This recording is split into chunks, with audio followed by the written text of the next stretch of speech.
Imaginez-vous vous réveiller chaque jour avec le poids des dettes qui vous oppressent, vous empêchant de respirer sereinement. Ce sentiment d'être piégé dans un désert financier est bien réel pour beaucoup, mais la bonne nouvelle, c'est qu'il existe une sortie. Et cette sortie ne réside pas dans des solutions rapides ou des formules magiques, mais dans un chemin clair et structuré qui commence par un changement de mentalité. Si vous en avez assez de voir le même scénario chaque mois, il est temps de découvrir comment rompre ce cycle une bonne fois pour toutes. La réalité, c'est que la plupart des gens coincés dans les dettes n'ont pas de plan financier bien défini. Ils agissent en mode automatique, laissant leur argent s'échapper sans même y prêter attention. Mais il est possible de changer cela.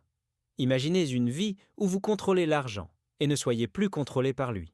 Le secret pour atteindre cette liberté financière réside dans un changement de mentalité, dans la façon dont vous gérez vos finances et surtout dans les décisions que vous prenez chaque jour. Dans cette vidéo, je vais vous montrer le chemin qui pourrait être la clé pour changer votre réalité financière. Nous allons parler de ce que vous devez faire maintenant pour créer une stratégie qui vous libère des dettes et vous guide vers la liberté financière. Prêt à sortir de ce désert financier et à commencer à bâtir la vie que vous méritez? Alors, continuez à regarder. Si vous voulez vraiment commencer à transformer votre vie financière, la clé est de garder les choses simples. Pas besoin de compliquer les choses. J'ai laissé un lien dans le premier commentaire épinglé ci-dessous. Cliquez là et découvrez comment faire le premier pas. Croyez-moi, vous serez récompensé avec tout ce dont vous avez besoin pour réussir. Il y a des jours où les dettes ressemblent à un fantôme, on ne les voit pas, mais on sent leur poids, en permanence. Les dettes s'accumulent discrètement, entre le loyer, les cartes de crédit, les prêts. Et, sans qu'on s'en rende compte, l'anxiété financière vient s'installer. À chaque paiement, on a l'impression de ramer à contre-courant. On règle une facture et une autre surgit dans notre relevé bancaire. C'est comme si l'argent avait des jambes et s'enfuyait dès qu'il touchait notre compte. Ce sentiment d'emprisonnement vient souvent d'une racine plus profonde que les simples chiffres l'émotionnel. Sans plan financier, on tombe dans un cycle où le désespoir devient une habitude. Le moindre imprévu, un pneu crevé ou une facture médicale surprise ruine tout effort d'épargne. Et là, la mentalité de rareté s'installe, nous murmurant qu'on ne s'en sortira jamais. La dette devient ce colocataire indésirable, bien difficile à expulser. Le plus perfide, le désert financier s'installe sans prévenir. On réalise qu'on s'y trouve quand on est déjà submergé. Chaque décision reportée, chaque facture oubliée construit un mur invisible entre nous et la tant désirée liberté financière. Petit à petit, on s'habitue au chaos comme on s'acclimate à la chaleur étouffante du désert. Mais pas de panique, prendre conscience de ce poids invisible est justement la première étape pour commencer à s'en libérer. Reconnaître qu'on est en train d'errer dans le désert financier n'est pas si simple. Souvent, on pense que c'est juste une mauvaise passe, qu'avec un peu de chance, tout s'arrangera. Mais lorsque les dettes s'accumulent, que l'anxiété financière devient quotidienne et que l'épargne est inexistante, il y a un signal clair, on est perdu sans boussole. L'absence d'un plan financier solide transforme chaque mois en un nouveau parcours du combattant. Et pendant ce temps, l'idée de liberté financière semble de plus en plus lointaine. La mentalité de rareté s'installe doucement, presque sans qu'on s'en aperçoive. On commence à croire que l'argent est fait pour fuir, que seuls les autres peuvent investir ou changer de vie. Cette pensée parasite ronge la motivation et bloque toute possibilité de changement de vie. On entre dans un mode survie permanent payé aujourd'hui, s'inquiéter demain. Et au lieu de chercher des stratégies pour avancer, on s'épuise à colmater les brèches. Pourtant, il existe des signes avant-coureurs qui peuvent nous réveiller. Par exemple, avoir peur d'ouvrir sa boîte mail, repousser sans cesse la gestion. Du budget ou croire que gagner plus d'argent réglera tout sont des alertes. Reconnaître qu'on navigue à vue est inconfortable, oui, mais c'est aussi la première étincelle vers la supération. Car une fois que l'on sait qu'on est perdu, on peut enfin chercher la bonne direction pour sortir du désert. Le déni silencieux est ce piège sournois qui retarde toute transformation financière. On se dit « ce n'est pas si grave, ça ira mieux » le mois prochain et les dettes continuent de s'accumuler en arrière-plan. Ce mécanisme d'autoprotection est naturel, mais il devient un véritable frein à la liberté financière. Fermer les yeux sur la réalité, c'est comme refuser de voir qu'on traverse un désert financier sans eau. Plus on tarde à agir, plus la traversée devient longue et douloureuse. Le problème, c'est que le déni aime s'entourer d'excuses crédibles. Tout le monde a des crédits, je suis jeune, j'ai le temps, l'important c'est de vivre le moment présent. Et pendant ce temps, l'anxiété financière s'installe tranquillement. Reconnaître qu'on est dans le rouge n'est pas un signe de faiblesse. Bien au contraire. C'est une preuve de discipline et de courage, exactement ce qu'il faut pour construire un vrai plan financier et viser le succès économique. Sortir du déni, c'est un peu comme arracher un pansement d'un coup sec, ça pique, mais c'est nécessaire. Une première action simple, ouvrir tous ses relevés bancaires et noter noir sur blanc chaque erreur commune qu'on a faite. C'est inconfortable, oui, mais c'est aussi libérateur, car une fois la réalité acceptée, il devient possible de bâtir une stratégie solide pour reprendre le contrôle de son argent et retrouver la motivation pour avancer. On croit souvent que les grosses dépenses sont les seuls responsables des problèmes financiers. Mais la vérité, c'est que ce sont les petites décisions quotidiennes qui créent un désert financier sans qu'on s'en rende compte. Un café par-ci, un abonnement inutile par-là, un achat impulsif, et voilà l'épargne qui fond comme neige au soleil. Ces fuites invisibles sabotent tout projet de liberté financière. Sans organisation, difficile de construire un plan financier solide. Le vrai piège, c'est que ces petits montants ne semblent jamais graves pris isolément. C'est juste 5 €, ce n'est rien pour une fois. Pourtant, accumulés sur un mois, ils peuvent représenter une part énorme de votre argent. La mentalité de rareté profite de ces habitudes pour s'installer discrètement. Pour inverser la tendance, il faut apprendre à surveiller les petites fuites avec autant d'attention que les grosses factures. La discipline commence dans les détails. Une méthode simple pour éviter ces pièges. Pendant 30 jours, notez chaque dépense sans exception, même les plus petites. C'est souvent un choc de voir noir sur blanc ou large s'envole. Cette prise de conscience est le premier pas pour changer ses habitudes et mieux planifier son avenir financier. Ce n'est pas une question de se priver de tout, mais de choisir avec conscience ce qui alimente votre succès économique ou ce qui vous en éloigne.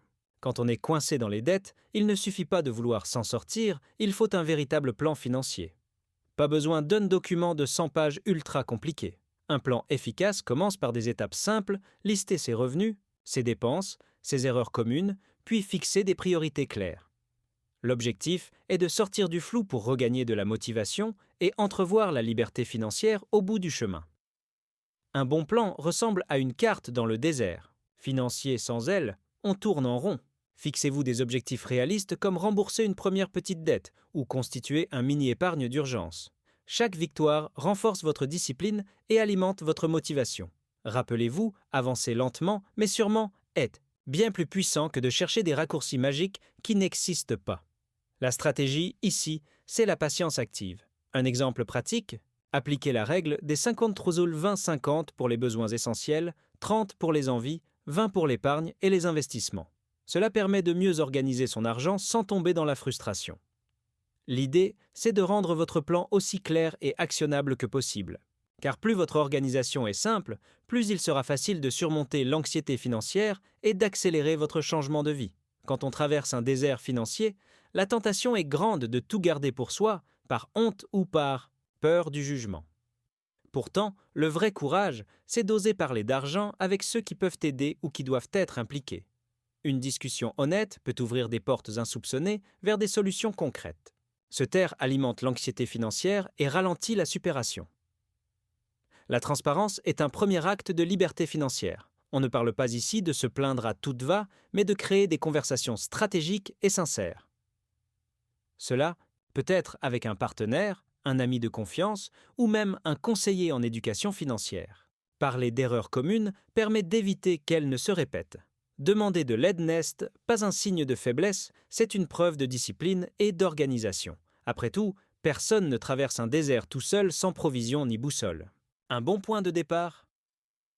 Écrire noir sur blanc ce que vous ressentez face à vos dettes, vos projets d'investissement ou votre plan financier.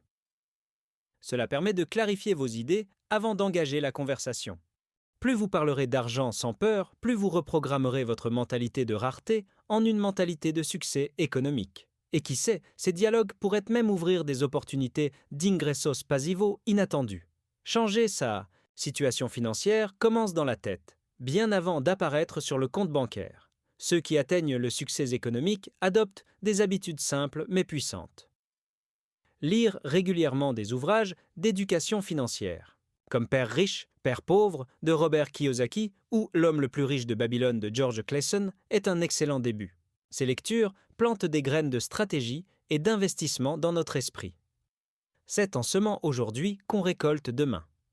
Ensuite, il s'agit d'agir avec discipline, prévoir un budget chaque mois, planifier un montant fixe pour l'épargne et chercher des opportunités pour créer des revenus passifs. Ce n'est pas du glamour immédiat, mais c'est exactement ce qui construit la liberté financière sur le long terme. Les petites actions répétées écrasent l'anxiété financière et font place à une organisation sereine. Changer son rapport à l'argent, c'est aussi changer son rapport à soi-même. Un truc tout simple pour commencer? Programmer 1 heure de l'argent chaque semaine, 1 heure où l'on fait ses comptes, révise ses objectifs et célèbre ses petites victoires. Ce rituel renforce la motivation et neutralise la mentalité de rareté. Il devient alors naturel d'éviter les erreurs communes qui piégeaient auparavant, car à force d'habitude, on cesse d'errer dans le désert financier et on construit une oasis personnelle. L'idée d'investir alors qu'on est encore embourbé dans des dettes paraît insensée pour beaucoup.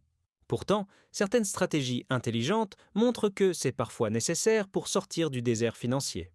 Évidemment, on ne parle pas ici de foncer tête baissée sur des placements risqués. L'important est d'acquérir une éducation financière solide pour évaluer les opportunités. Chaque euro investi intelligemment peut devenir un levier vers la liberté financière. Par exemple, investir dans soi-même via des formations en plan financier, stratégie d'ingressos passivo ou gestion budgétaire est une priorité absolue. Ce type d'investissement génère un rendement bien supérieur à beaucoup d'autres actifs. Il réduit aussi l'anxiété financière car il donne les outils pour agir avec plus de confiance et de discipline.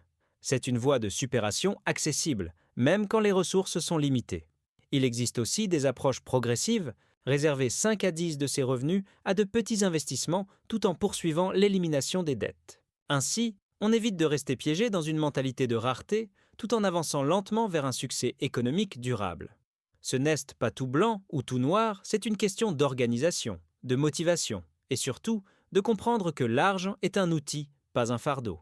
Sortir du désert financier est déjà une victoire en soi, mais la véritable question est comment maintenir cette liberté financière une fois qu'on y est parvenu. La clé réside dans l'entretien des habitudes positives que vous avez développées pendant votre parcours. Gardez une organisation stricte de vos finances, épargner régulièrement et réinvestir de manière réfléchie, voilà des actions qui permettront de consolider vos gains et éviter les erreurs communes. Chaque petit effort compte pour bâtir un avenir durable. Il est crucial aussi de continuer à se former et à ajuster ses stratégies d'investissement. Ne jamais se reposer sur ses lauriers et maintenir un esprit de supération. Les revenus passifs doivent être optimisés et réinvestis et votre épargne doit continuer à croître. L'important est de cultiver cette discipline et de ne jamais tomber dans la tentation de l'anxiété financière en période d'abondance. Se reposer sur un seul type d'ingressos passivo peut sembler sécurisant, mais il faut diversifier pour rester sur la bonne voie. En fin de compte, la liberté financière ne se mesure pas seulement à l'argent, mais à la tranquillité d'esprit que vous avez gagnée. Vous ne regardez plus votre compte bancaire avec peur, mais avec confiance. Continuez à réévaluer vos objectifs financiers, à discuter d'argent sans gêne et à respecter vos habitudes d'organisation. En gardant le cap, vous serez non seulement libre, mais aussi plus serein et plus capable de vivre selon vos propres règles. Maintenant que vous connaissez le chemin vers la liberté financière, il est temps de prendre des décisions concrètes pour transformer votre vie. N'oubliez pas que chaque petit pas compte, il s'agit d'adopter de nouvelles habitudes, de faire un plan financier solide et de garder votre discipline. Quelles actions allez-vous entreprendre dès aujourd'hui pour quitter le désert financier et commencer à investir dans votre avenir? Posez-vous cette question, car votre avenir est entre vos mains. Le voyage vers la liberté financière peut sembler long, mais chaque étape vous rapproche de votre objectif. Vous avez le pouvoir de changer de vie et de vous libérer des dividendes qui vous pèsent. Alors, qu'attendez-vous pour commencer ce voyage? Agissez maintenant et créez le changement que vous méritez. Le seul obstacle entre vous et votre succès économique, c'est vous-même. N'oubliez pas de vous abonner à ma chaîne et d'activer les notifications pour ne rien manquer des prochaines vidéos sur comment construire une vie de liberté financière. Vous êtes à un pas de changer votre réalité. Ne laissez pas passer cette chance.